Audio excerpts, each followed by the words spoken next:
Hello dear students, we are live now. मैं तेजेंद्र सिंह आप सभी का अपने अध्ययन अड्डा यूट्यूब चैनल पर स्वागत करता हूं।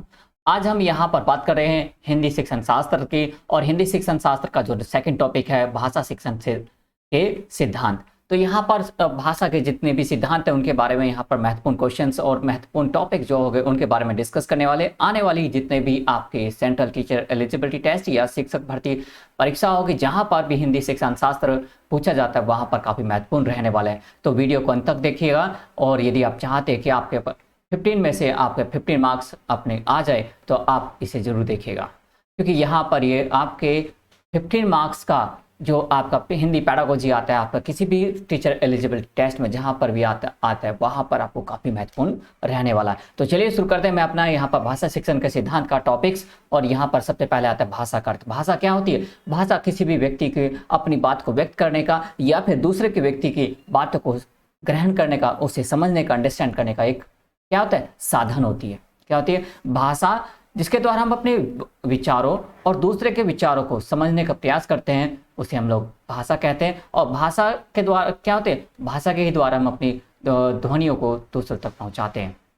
भाषा यही नहीं, भाषा क्या होती है? व्यक्तित्व निर्माण में सहायक होती है। किसमें होती है? व्यक्तित्व निर्माण में सहायक होती है, विकास में सहायक होती है, हमारी अस्मिता आइडेंटिटी बनाने में सहायक होती है, सांस्कृतिक सामाजिक सांस्कृतिक पहचान बनाने में सहायक होती है। किसी भी देश के, किसी भी राज्य के, किसी भी परिवार की क्या होती है? भाषा ही पहचान होती है। यदि आप एक एजुकेटेड हो, पर्सनल पढ़े लिखे हो, तो वो किससे झलकती? आपकी पर्सनैलिटी से झलकती है, आपकी भाषा से झलकती है।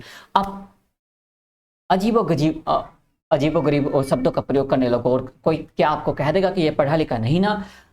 एक शिक्षिका, एक पढ़ी लिखी शिक्षिका, एक एजुकेटेड शिक्षिका क्या शो करती है कि वो बच्चों के साथ या बड़ों के साथ, छोटों के साथ क्या होता है? जिसको जैसे देखते हैं उनको उनके अकॉर्डिंग वार्तालाप करना, कम्युनिकेशन करना सीख जाती है, सीखती है या करती है। तो ये क्या होती है? भाषा कहलाती है। यदि हम बात करें, भाषा एक संप्रेषण का माध्यम क्या है? संप्रेषण का माध्यम होती है, मीडियम ऑफ कम्युनिकेशन होती है, दूसरों के साथ कम्युनिकेट करने का एक साधन है। चाहे वो लिखित रूप में हो, चाहे वो ओरल रूप में हो, चाहे वो आपका क्या सांकेतिक रूप में हो, तो हम लोग यहाँ पर एक संप्रेषण का माध्यम के रूप में जानते हैं। क्योंकि मनुष्य सामाजिक प्राणी है, और जब सामाजिक प्राणी होते हो तो यहाँ पर उसे सामाजिक स्थिति को समझने के, अंडरस्टैंड करने के लिए सारी गतिविधियों का प्रयोग करना ही पड़ता है। और एक दूसरे के साथ जब रहना पड़ता है, एक दूसरे के साथ मिलजुल कर रहना पड़ता है, तो सारी गतिविधि उसके मिलजुल कर ही चलती है। जैसे आप अपने फ्रेंड्स के साथ बात करते हो, अपनी फ्रेंड्स को आप कहीं ले जाना चाहते हो, तो आप उसको क्या करते हो? टाइप करते हो, मैसेज करते हो कि आज मेरी बहन है, सुनना आज ना हम ना स्कूल से, कॉलेज से कहाँ जाएंगे? आज गिरजाघर जाएंगे, या आज हम चर्च जाएंगे, या आज हम कहाँ जाएंगे? वो छोले भटूरे वाले के यहाँ पे जाएंगे, या गोलगप्पे वाले के यहाँ जाएंगे। तो ये क्या होते हैं? माध्यम होते हैं ना, एक दूसरे के साथ बात कर। उसी तरीके से एक अध्यापिका अपनी कक्षा में, क्लास में अपने बच्चों के साथ जो संप्रेषण करती है, उन्हें सही गाइडलाइन देती है कि क्या करना चाहिए, क्या नहीं करना चाहिए, तो ये क्या कहलाते हैं? सब भाषा ही का खेल है। कहते हैं भाषा के द्वारा ही दूसरों को अपना बना लिया जाता है, और भाषा के द्वारा ही अपनों को पराया बना दिया जाता है। आपकी भाषा होती है, जो आपकी मतलब जो जीभ होती है, ये जिस पर जो भाषा निर्भर करती है। कहते हैं कभी कभी विद्या सरस्वती, ये आपकी भाषा आपकी जुबान पर बैठी होती है। तो हमें हमेशा कैसा प्रयास करना चाहिए? शुद्ध, अच्छे और सुंदर वचनों का प्रयोग करना चाहिए, शब्दों का प्रयोग करना चाहिए। यदि हम बात करें ज्ञान अर्जन का साधन है, क्या है? भाषा एक संप्रेषण का तो साधन है, ज्ञान अर्जन का साधन है। भाषा के द्वारा हम लोग क्या करते हैं? ज्ञान को प्राप्त करते हैं। दूसरों के ज्ञान को प्राप्त करना और अपने ज्ञान को संप्रेषित करना, फैलाना किसके द्वारा होता है? भाषा के द्वारा होता है। भाषा ज्ञान अर्जन का साधन है। हमें सीधी सी बात है कि बिना भाषा के हम लोग क्या नहीं कर सकते? सांसारिक, आध्यात्मिक किसी प्रकार का ज्ञान अर्जित नहीं कर सकते। भाषा यदि हमने सीखी है तो हम संसार का जितना भी ज्ञान है उसको प्राप्त कर सकते हैं, लेकिन किसके माध्यम से? केवल भाषा के ही माध्यम से।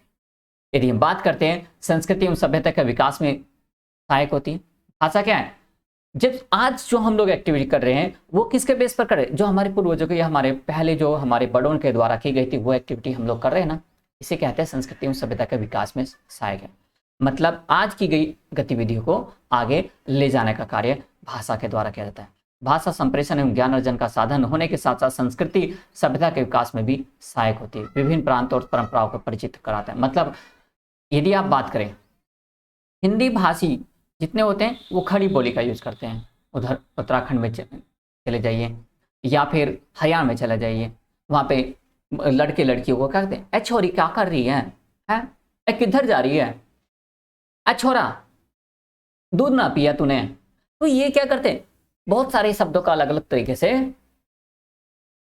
प्रयोग किया जाता है। कुछ लोग क्या कहते हैं, कुकर कर रहा भैया, है कुकर जा रहा। तो वहां पे शब्दों का सबका अलग अलग बोलने का तरीका है। कोई लोग कहते हैं आप कहाँ जा रहे हो, कोई कहते हैं ए किधर जा रही है। तो ये क्या है, भाषा है। तो इसी तरीके से हमारी संस्कृति क्या तरीके से आगे बढ़ती जाती है। भाषा शिक्षण प्रक्रिया क्या है हमारी, भाषा शिक्षण प्रक्रिया यदि बात करें इसके महत्व की, शिक्षण अर्थ और महत्व की, तो भाषा शिक्षण एक प्रक्रिया है, ठीक है, जिसमें हम लोग क्या कहते हैं, पढ़ना लिखना जाना जाता है, प्रक्रिया के रूप में जाना जाता है। इसमें लिखना पढ़ना सीखना आदि प्रक्रियाएं की जाती हैं। सीखना और ये सीखने सिखाने की प्रक्रिया के रूप में जाना जाता है। क्या है, सीखने सिखाने की प्रक्रिया के रूप में जाना जाता है। और यदि हम बात करें यहाँ पर, हमें भाषा के द्वारा या बच्चे को भाषा के माध्यम से ही समाज के अनुरूप ढलने का एक प्रयास होता है। यदि बच्चा भाषा ना सीखे तो वो अपने आप को समाज के अकॉर्डिंग, समाज के अनुरूप क्या नहीं कर सकता, ढाल नहीं सकता। वाइगोत्स्की ने भी कहा है, सही कहा है वाइगोत्स्की ने, कि बालकों के भाषा सीखने में समाज तथा परिवार एक महत्वपूर्ण भूमिका निभाते हैं। भाषा बाल विकास में सहायक होती है तथा जिसके द्वारा बालक की प्रवृत्ति का ध्यान रखते हुए शिक्षा नीति अपनाई जानी चाहिए। वो ये कहते हैं कि भाषा ही एक महत्वपूर्ण स्थान रखती है। यदि बच्चे का विकास करना है तो उसे ऐसा पारिवारिक परिवेश दिया जाए जहां पर उसे उचित प्रकार से शब्दों का चयन करके उसे सिखाया जा सके। और जब शिक्षा प्रदान की जाए तो यहाँ पर हमें उचित प्रकार से उसके लेवल के अकॉर्डिंग, उसे यहाँ पर उसकी प्रवृत्ति के अकॉर्डिंग, उसकी इच्छा के अनुसार, उसकी रुचि के अनुसार हमें उसे शिक्षा दी जानी चाहिए। दूसरा, यहाँ पर यदि बात करें, भाषा शिक्षण के कुछ उद्देश्य हैं, इनके एम है कुछ, उनके बारे में देख लीजिए। कुछ प्रिंसिपल्स हैं। वक्ता के कथन को समझने की, वक्ता मतलब जो बोल रहा है, मान लिया सपोज करो मैं हूं, भाषा ही है। यदि आपको हिंदी भाषा ना आती कि आप मेरे शब्दों, जो मेरे द्वारा कहे गए शब्दों को क्या उनको समझ पाते, नहीं समझ पाते ना, तो ये क्या है, वर्बल और नॉन वर्बल जो लैंग्वेज है उसको समझने में सहायक होती है, अंडरस्टैंड करने में सहायक होती है। समझ के साथ पठन की योग्यता, आप इंग्लिश यदि मैं दे दूं और जिसे इंग्लिश नहीं आती, क्या वो समझ पाएगा, नहीं ना। तो यहां पर क्या कहती है, भाषा किसी भी लिपि को समझने में, अंडरस्टैंड करने में, उसे ज्ञान प्राप्त करने में सहायक होती है और अपने पूर्व ज्ञान को नए ज्ञान के साथ जोड़ने में सहायक होती है, अपनी बातों को रखने में सहायक होती है। मान लिया आप चले जाइए हायर स्टैंडर्ड स्कूल में चले जाइए, सीबीएसई स्कूल में चले जाइए और वहां पर आप एक टीचिंग की जॉब के लिए आप जा रहे हैं, तो सबसे पहले क्या पूछा जाता है, आपसे इंग्लिश में इंटरव्यू लिया जाता है। और यदि आप अपने इंग्लिश में इंटरव्यू में नहीं कर पाते क्वालिफाई, तो उसमें क्या कर देते हैं, आपको रिजेक्ट कर देते हैं। कुछ स्कूलों में जो लोअर स्टैंडर्ड के स्कूल से वहां पर आपको एक्सेप्ट कर देते हैं, लेकिन बाद में चाहे वहां पर पूर्ण रूप से हिंदी में बातें की जाती है, हिंदी में पढ़ाया जाता है, लेकिन आपका इंटरव्यू किस में, इंग्लिश में। और इंग्लिश टू इंग्लिश आपका कम्युनिकेशन होना चाहिए, आपकी अभिव्यक्ति, आपके एक्सप्रेशन, आपकी बातों को रखा जाना चाहिए। तो सबसे पहले क्या डिमांड है, आप अपनी बात को रखने में सहज हो जाते हैं। आपकी कुशलता किस पर निर्भर करती है, आपकी भाषा पर निर्भर करती है। सुसंगत लेखन में भाषा शिक्षण से क्या होता है, आपकी जो लेखन है, लेखन कला है, जो लेखन कौशल है, उसमें आपका सुधार हो जाता है। कब आपको फुल स्टॉप लेना है, कब आपको अल्पविराम लगाना है, कब आपको आपके जो विराम चिन्ह है उनका प्रयोग करना है, कॉमा, इन्वर्टेड कॉमाज। जैसे हम लोग किसी व्यक्ति के द्वारा कही गई बात को वक्ता के द्वारा जो होती है उसे हम लोग किस में करते हैं, इन्वर्टेड कॉमाज में करते हैं। या फिर हम लोग जैसे राम श्याम बाजार गए, राम श्याम सीता, अब राम श्याम जैसे शब्दों को बोला, राम श्याम श्याम, तो ऐसे नहीं, ये वचन नहीं बोलना हमें, राम तो यहाँ पे जैसे हल्का सा पॉज लेते हैं तो यहाँ पे कॉमा लगाते हैं, तो इसी तरीके से हम लोग क्या करते हैं, इससे सुसंगत लेखन में भी सहायक मिलती है। तो मतलब हम लोगों को कब कहाँ किस तरीके से विराम चिन्हों का प्रयोग करना है। नेक्स्ट, विभिन्न विषयों की भाषा को समझने में योग्यता को विकसित करती है। भाषा क्या करती है, अपने ही नहीं बल्कि दूसरे विषयों को समझने में भी मदद करती है, जैसे संगीत, खेल, फिल्म, बागवानी आदि के जो विषय हैं जिन्हें हम एग्रीकल्चर कहते हैं, साइंस कह लीजिए, आर्ट्स कह लीजिए, या प्लेइंग कह लीजिए, या मूवी इंडस्ट्री आदि के विषयों को समझने में भी मदद करती है। अब भाषा का वैज्ञानिक अध्ययन है। क्या है, भाषा एक वैज्ञानिक अध्ययन है, क्योंकि इसमें यहाँ पर यदि हम लोग नए नए तरीकों को, नए नए आंकड़ों को कब कितने लोगों ने सीखा, कैसे सीखा, कितने दिन में हमने सीख लिया। जैसे बच्चा क्या होता है, स्टार्टिंग में 2-4 महीने वो कोई शब्द नहीं बोलता, जैसे वो 1 से 1.5 साल का होता है तो उसके 272 शब्दों का हो जाता है, 2-2.5 साल का और बढ़ता चला जाता है। इसी तरीके से जब वो क्या होता है 8 से 10 साल का तो यहाँ पर चलते चलते 8 से 10 साल के बीच का लगभग 1 लाख शब्दों का उसका क्या हो जाता है, पूरा शब्द संग्रह हो जाता है। तो ये क्या चीज़ है, ये आपके भाषा का ही तो महत्व है। तो यहाँ पे वैज्ञानिक हो गया, मतलब आंकड़ों का प्रयोग करना। सृजनात्मकता विकसित करना, क्रिएटिविटी लाती है। क्या करती है, भाषा क्रिएटिविटी लाती है। यदि आपको भाषा का पूर्ण रूप से ज्ञान है तो आप शब्दों को बनाते हैं। जैसे आपने जब अपनी डिजाइन किए थे, जब आप टीचिंग पढ़ा करते थे, या आप आज भी टीचिंग करते हैं, आप शिक्षिका है ना, तो देखो जब आप शिक्षिका है तो आप अपने बच्चों को क्रिएटिव करना चाहते हो, कुछ नया बनाना चाहते हो, तो उसमें क्या करते हैं, जब आप उनसे आर्ट्स बनवाते हो तो उसमें नामों को, शब्दों को अलग अलग तरीके से लिखवाते हैं ना। तो यहाँ पर जब पेपर है, पेपर को चारों तरफ इसके यहाँ पे डिजाइन करवाए, यहाँ पे डिजाइन करवाए। जब आपने आईपी यूनिवर्सिटी का पेपर लिखा तो वहां पर भी उसमें डिजाइन करवाते हैं। तो ये अलग अलग तरीके से होते हैं। ये आपका क्या है, भाषा का ही तो खेल है। भाषा ही तो जो आपकी सृजनात्मकता और कल्पनाशीलता को बढ़ावा देती है। आपके जब आप सीख लेते हो, मात्र सपोज करो संज्ञा, सर्वनाम, विशेषण, लिंग, वचन आदि का आपको संपूर्ण रूप से ज्ञान है, तो आप आसानी से, सरलता से संधि, ठीक है, समास, ये शब्दों को आसानी से, सरलता से सीख सकते हो। तो आपको क्या है, पूर्ण रूप से व्याकरण का ज्ञान होना चाहिए। भाषा का ज्ञान होगा तो व्याकरण तभी सीख पाओगे। अब देखते हैं कुछ सिद्धांत है इसमें। जो सिद्धांत है इन्हीं के यहाँ पर मेन पॉइंट चल रहा है। यहाँ से आपका इंपॉर्टेंट क्वेश्चंस बनते हैं, बहुत सीधे क्वेश्चन बनते हैं, और इनसे जो जितने भी मैक्सिमम क्वेश्चन बन सकते थे मैंने इसके आई बटन में और इसके वीडियो के अंत में यहाँ पर आपको अलग से बनाकर दे दिए वीडियो। आप उनको इसके एक्सरसाइज के बाद या इस कंटेंट के बाद, टॉपिक के बाद उन वीडियो को जरूर देखिए, ताकि आपके आने वाली जो परीक्षा है वहां पर आपको साथ के साथ क्या मिल सके, प्रैक्टिस भी मिल सके। क्योंकि केवल कंटेंट पढ़ना काफी नहीं है, उसकी प्रैक्टिस भी करना जरूरी है। और मैंने इसीलिए आपके लिए यहाँ पर आई बटन में ऊपर देखिए, यहाँ पर जितने भी मैक्सिमम इनसे वीडियो बन सकते हैं, जितने क्वेश्चन बन सकते हैं, तो वो मैंने आपके लिए यहाँ पे दिए हैं। और काफी मेहनत कर रहे हैं हम आपके लिए। हम आपके लिए डेली एवरीडे शाम को 8 PM, ठीक है, 8 PM टू 9 o'clock तक, 8 PM से 9 PM तक लगातार कंटिन्यू बने हुए हैं। तो वहां पर आप हिंदी पैडागोजी आप कंटिन्यूस अपनी तैयारी कर सकते हैं। हिंदी ग्रामर भी आपको तैयार कराया जा रहा है, तो उसके भी जुड़ सकते हैं। तो पहला है थ्योरी ऑफ कंडीशनिंग, अनुबंधन के सिद्धांत। अनुबंधन के द्वारा, यानी कि अनुबंधन सीखना अमूर्त नहीं होता, बल्कि किसी मूर्त, ये मूर्त है, मूर्त वस्तु से जोड़कर। मतलब जब हम लोग किसी बच्चे को अल्फाबेट सिखाना चाहते हैं, ABCD, तो बच्चों को इस शुरुआत में आपने देखा, जब उनकी जो बुक्स होती है, किताबें होती है, उन किताबों में बहुत सारे शब्द होते हैं। क्या होते हैं, बहुत सारे शब्द होते हैं। उन शब्दों के सामने बड़ी बड़ी पिक्चर होती है। सब छोटे होते हैं, और या फिर जितने बड़े शब्द होते हैं उतनी बड़ी पिक्चर होती है, तो उसमें कंटेंट नहीं होता। तो उनको बच्चों को क्या कर दिया जाता है, उसके साथ जोड़ के सिखाया जाता है। या कह लीजिए जब मम्मी बोलना सिखाया जाता है तो मम्मी सामने होती है, पापा को सामने रखा जाता है, बच्चे को सिखाया, कहाँ पापा, वो रे, तो बच्चा कैसे बोलते हैं, वो रे, बुआ कहाँ, वो रे, ताऊ जी कहाँ, वो रे। तो वो इस तरीके से क्या किया जाता है, कंडीशंस रखी जाती है, उसको जोड़ दिया जाता है, सह संबंध कर दिया जाता है। दूसरा, यहां पर अनुकरण का सिद्धांत, इसमें कॉटलेवन और वैलेंटाइन काफी महत्वपूर्ण है। वो कहते हैं बच्चे परिवार और समाज के साथ जैसे शब्दों को बोलते हुए देखते, अपने बड़ों को, पूर्वजों को, अपने परिवार के सदस्यों को, वो बच्चे उसी तरह के शब्दों का प्रयोग करते। तो आपने भी देखा होगा, बच्चों को जब सिखाया जाता है मम्मी पापा बुआ, तो वो जैसे उनके बड़े जो उनके आसपास रहते हैं, जैसे वे बोलते हैं, बच्चे भी उसी तरीके से बोलना शुरू कर देते हैं। आगे बढ़ते हैं। तीसरा है अभिप्रेरणा और रुचि का सिद्धांत। Theory of motivation and interest. किसका? Theory of motivation and interest. दूसरा मैं आपको यहाँ पे बताना चाहूंगा, यही नोट्स आपको एज इट इज सारे लिखित रूप में जो भी आपके प्रिंटेड नोट्स है, ये आपको इसके वीडियो का डिस्क्रिप्शन बॉक्स में और टेलीग्राम चैनल पे भी मिल जाएंगे, जो कि अध्ययन अड्डा हमारा टेलीग्राम चैनल है, इसके वीडियो के डिस्क्रिप्शन में है। वहां पर आप जाइएगा तो वहां पर आपको पूरी पीडीएफ नोट्स मिल जाएंगे। अभी पैराडाइम रुचि का सिद्धांत, ठीक है। अब यदि थ्योरी ऑफ मोटिवेशन है, यहाँ पर theory of motivation and interest,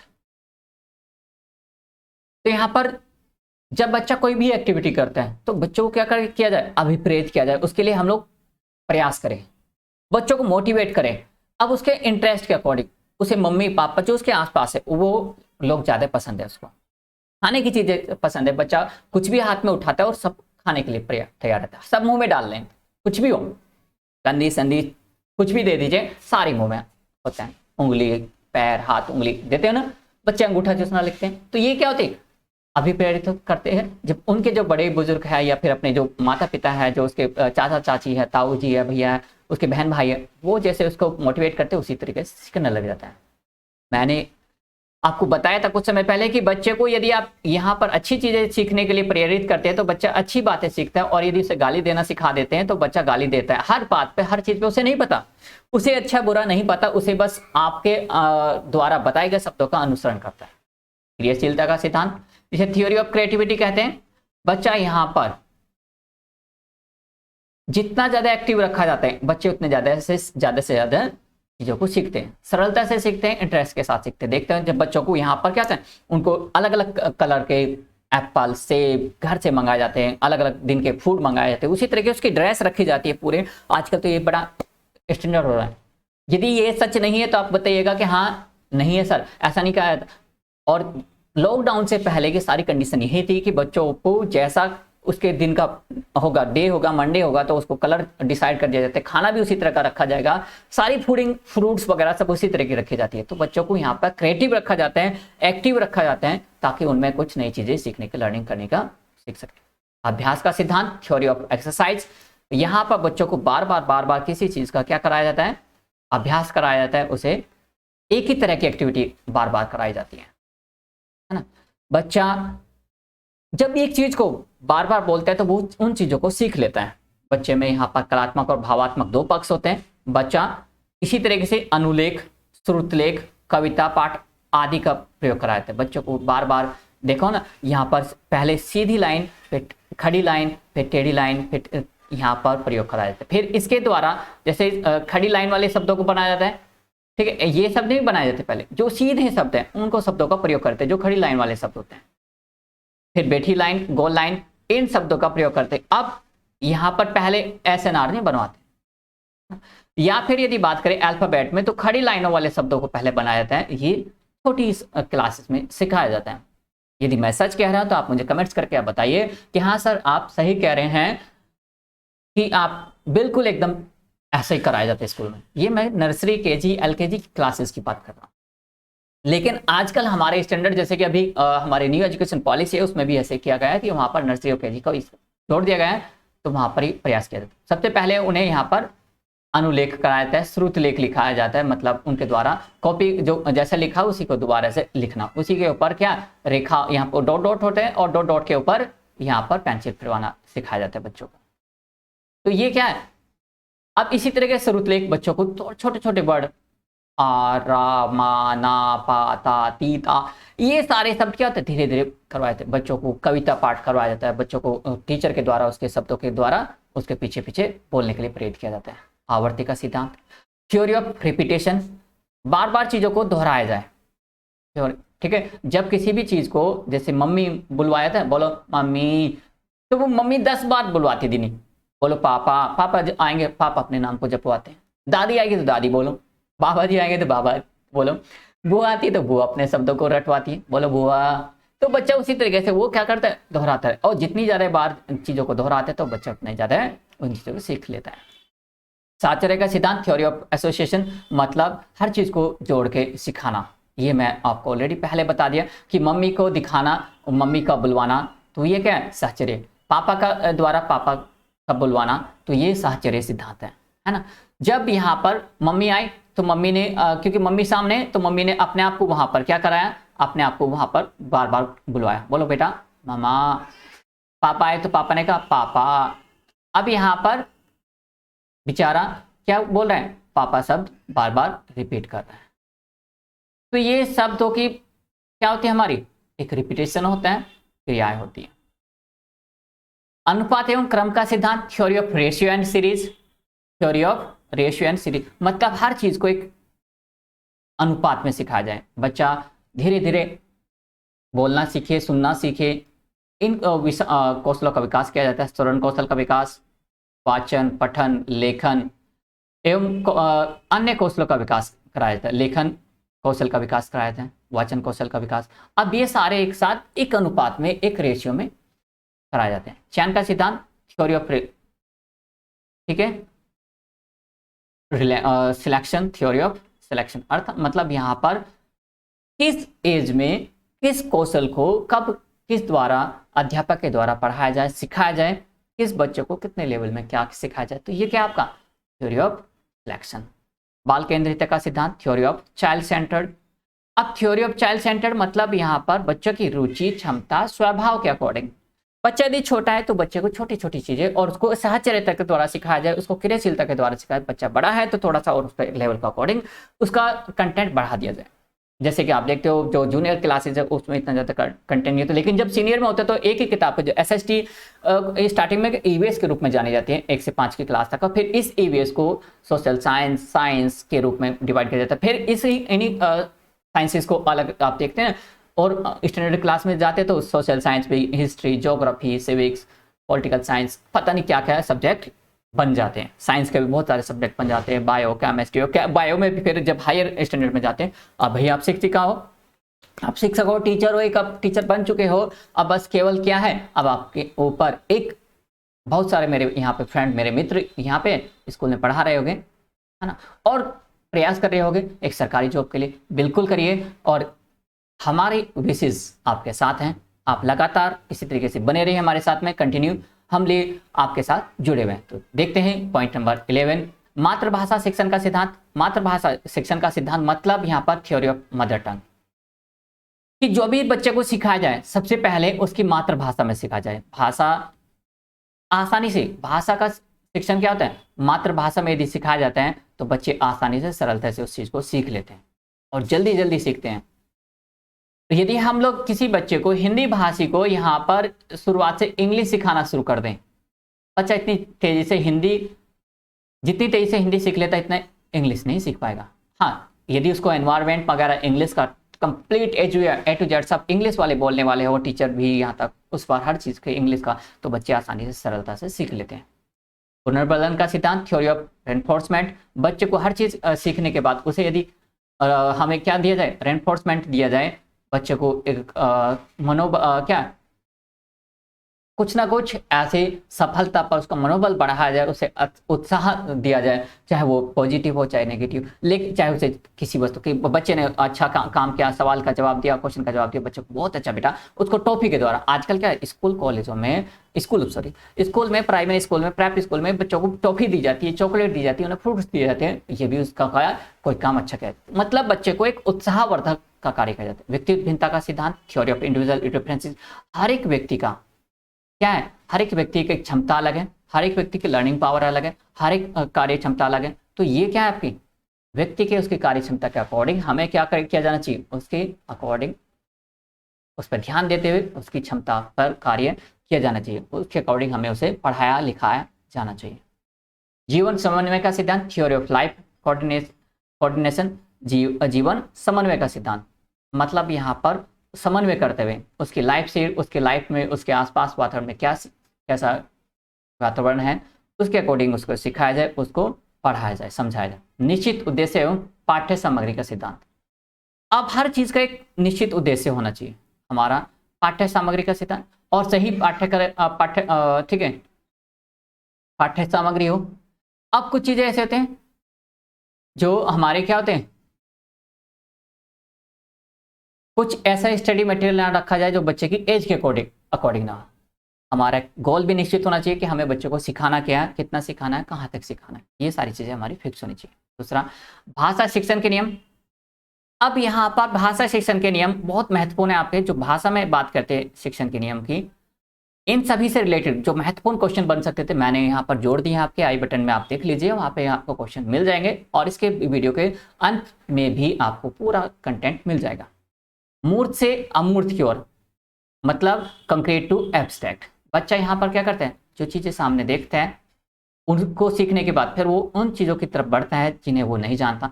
अब जैसे कि आम उसने पढ़ा बच्चे को, अब उसने यहाँ पर मैंगो देख लिया, फिर उसने आम के बारे में जानने का प्रयास किया, आया कहाँ से, कंक्रीट टू एब्स्ट्रैक्ट, मतलब उसके माइंड में जो क्वेश्चंस आते हैं उन क्वेश्चन को पूछने का प्रयास करता है। ज्ञात से अज्ञात की ओर, नॉन टू अननोन की ओर। अब ये क्या करता है बच्चा, जो नॉलेज है, जिनके बारे में नॉलेज रखता है उससे, वो जिनके बारे में नॉलेज नहीं रखता उससे ज्ञान प्राप्त करने का प्रयास करता है। बच्चे को पता है टेबल कैसे बना, नहीं। अब बच्चा जानेगा अपने पेरेंट्स से, मम्मी से पूछेगा एक चिड़िया कहाँ से आई, ये बल्ब कैसे बना, सब्जी कैसे बनाई, मैं कहाँ से पैदा हुआ। ऐसे ऐसे अजीबोगरीब क्वेश्चन पूछता रहता है कि पेरेंट्स जवाब नहीं दे पाते हैं, टीचर्स तक का जवाब नहीं दे पाते। तब वो क्या, उसकी जो जिज्ञासा है उस जिज्ञासा को उसके नए तरीके से हम लोग क्या करते हैं, कॉमिक्स देते हैं, बुक्स देते हैं, बहुत सारी चीज़ें, वीडियोस देते हैं, उसे ऐसे ऐसे कंटेंट पढ़ने के लिए देते हैं। अनिश्चित से निश्चित की ओर, अब उसका माइंड क्या है, अनसर्टेन टू सर्टेन। अब उसे नहीं पता कि कहाँ किस तरीके से कौन सी चीज़ पर हमें क्या किया जाए, निश्चित किया जाए। अब उसका यहाँ पर जो ज्ञान है अनसर्टेन है।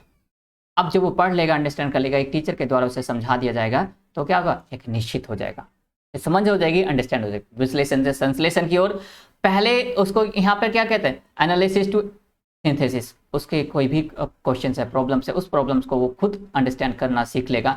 जैसे उसने यहाँ पे पजल्स देते हैं हम लोग, छोटी छोटी पजल्स होती हैं हमारी, है ना, बहुत सारे पजल्स गेम होते हैं, बच्चों को वहाँ पर करने के लिए दे दिया जाता है, उन्हें सीखने प्रैक्टिस करने के लिए दे दिया जाता है कि ताकि वो अपने सोल्व करें। तो वो क्या कर लेते हैं, अब वो सीख गए, जब वो सीख गए, खेलना सीख गए, बैट पकड़ना सीख गए, ठीक है, साइकिल चलाना सीख गए। अब उन्हें पहले समझ में नहीं आता था साइकिल कैसे चलाए, लेकिन अब उन्होंने सीख लिया। अब क्या था, विश्लेषण मतलब उस चीज़ का एनालिसिस किया, फिर विश्लेषण उस नॉलेज को उन्होंने अपने माइंड में सिंथेसिसाइज कर लिया, मतलब अंडरस्टैंड कर लिया, ज्ञान को प्राप्त कर लिया। अब इसमें मनोवैज्ञानिक से तार्किक की ओर, तार्किक मतलब उन्होंने अब रिसर्च करना शुरू कर दिया, जैसे खोज करना शुरू कर दिया, खोजबीन करना, खोज सिद्धांत। और खोज सिद्धांत ऐसा सिद्धांत होता है, इससे बच्चे क्या होता है, खुद नई चीज़ों का विकास करते हैं, खुद अपने आप डेवलपमेंट करते हैं। यहाँ पर मनोवैज्ञानिक टू फिजियोलॉजिकल, यहाँ पे साइकोलॉजिकल भी कह सकते हैं, लॉजिकल, साइकोलॉजिकल टू लॉजिकल। विशेष से सामान्य की ओर, यानी कि यहाँ पर इन्होंने स्पेसिफिक टू जनरलाइज करना शुरू कर दिया। अपने आप को कुछ स्पेसिफिक क्वेश्चन थे, कुछ चीज़ें थी, उनको अंडरस्टैंड करना शुरू कर दिया, उनका विचार निकाला, उनका आंसर निकालना शुरू कर दिया। सरल से जटिल की ओर, कुछ क्वेश्चन 2+2 थे, यहाँ पर उन्होंने 2+2 4 किया। अब इन्होंने यही बच्चे, आप देखिए आप बड़े हो गए, जब आपको नहीं पता था, आपको नहीं पता था कि यहाँ पर एवरेज कैसे निकालते हैं, क्वेश्चन का सॉल्यूशन कैसे करते हैं, तो अब आपने उन सभी चीज़ों को सीख लिया, है ना। तो यहाँ पर सरल से जनरल टू कॉम्प्लेक्स की तरफ, या स्पेसिफिक, यहाँ पर ये सरल सिंपल टू ठीक कॉम्प्लेक्स की तरफ चले गए।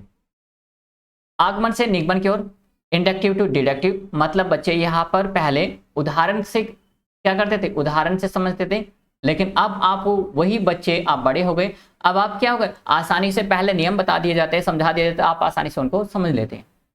लेकिन जो उदाहरण विधि है वो छोटे बच्चों के लिए प्रयोग की जाती है, पहले उन्हें छोटे छोटे उदाहरण देते हैं, फिर उन्हें समझाया जाता है। तो इंडक्टिव यहाँ पर deductive method, inductive to deductive. तो इसी तरीके से मैंने यहाँ पर आपका आज का लेक्चर बनाया, और इससे रिलेटेड जो क्वेश्चन है मैंने यहाँ पे आपकी वीडियो के अंत में लगा दिए हैं। उन क्वेश्चन को आप देख सकते हैं, उन्हें समझ सकते हैं, अंडरस्टैंड कर सकते हैं, कुछ नई चीज़ें मिलती है तो, है ना। आज का वीडियो लेक्चर कैसा रहा, क्या आपको उसमें थोड़ा कुछ समझ में आया, अंडरस्टैंड आया, क्या मैं इसमें और कुछ ऐड कर सकता हूँ, तो आप मुझे कमेंट्स करके बताइए कि मैं और आपके लिए क्या ला सकता हूँ, और कुछ नया चाहिए, या फिर कुछ और आप अपने सजेशन देना चाहते हैं तो आप दीजिएगा।